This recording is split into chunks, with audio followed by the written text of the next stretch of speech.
अब ठाकुर जी तो नंद गांव में विराजते हैं। ठाकुर जी का गांव है तो श्याम सुंदर के दर्शन के लिए नंद गांव में बहुत भीड़ होने लगी। बहुत भक्त आने लगे, भक्तों की लाइन लगी रहती।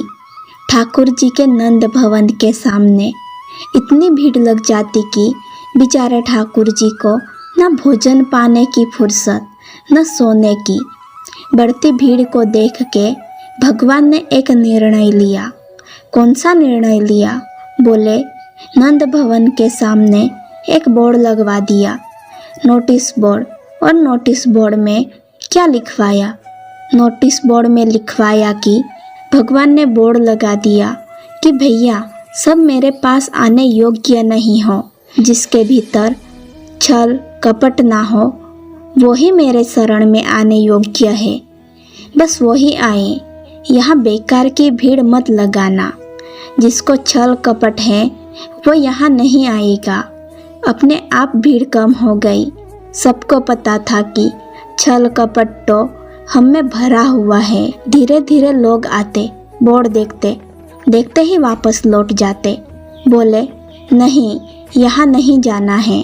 तो एक दिन किशोरी जी ने सोचा, पहले तो नंद भवन में बड़ी भीड़ होती थी, बड़े लोग आते थे। आजकल ये लोग कम कैसे हो गए? इतने कम? तो सखियों से कहा।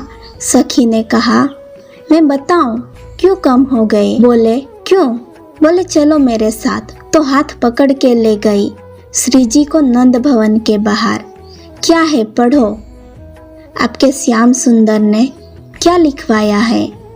तो श्री जी ने पढ़ा, बस इतना देखा और सखियों से बोली, चलो बरसाने वापस चलो और आज के बाद इस नंद गांव में आएंगे नहीं। क्या फायदा यहाँ रहने का? कोई लाभ नहीं है यहाँ रहने का। हमारा कोई कारण बचा ही नहीं। चलो बरसाने। सब सखियों को लेके श्री राधा रानी बरसाने चली गई नंद गांव से। अब संध्या हुई। देखा नंद भवन में तो रौनक ही नहीं है आज, क्योंकि किशोरी जी जो नहीं है, ठाकुर जी ढूंढ रहे हैं। कहाँ गई, कहाँ गई? आते ही मैया को पूछा, मैया तेरी बहू कहाँ है? तो मैया कहती है, आज तो दिखाई नहीं दे रही, पता नहीं कहाँ चली गई। ठाकुर जी बड़े व्याकुल, आज रौनक नहीं है, कहाँ है राधा रानी? तो किसी सखी ने बताया, वो तो बरसाने चली गई और आपसे थोड़ी रूठी हुई है, जाओ मना लो। तो ठाकुर जी आए बरसाना। पूछा राधा रानी से कि आप क्यों रूठी हो? तो राधा रानी ने कहा, पहले आप ये बताओ कि आप ऐसे कब से बन गए? ठाकुर जी ने पूछा, मतलब कैसे बन गए? मतलब कैसे?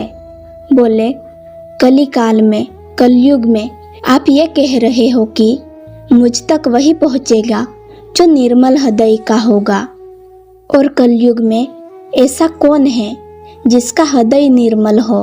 आपके कृपालु स्वभाव पे ही तो मैं रिझी थी कि आप कितने कृपालु हो। आपने ये क्यों कहा कि मुझे कपट सल नहीं चाहिए?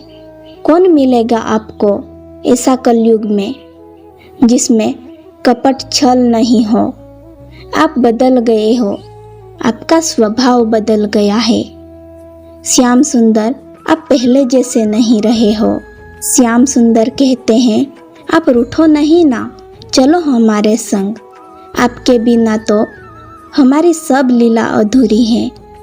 तो बोली, ठीक है, पहले वो बाहर वाला बोर्ड बदलो, तब चलूँगी। ठाकुर जी बोले, आप जो कहोगे वो कर देंगे हम।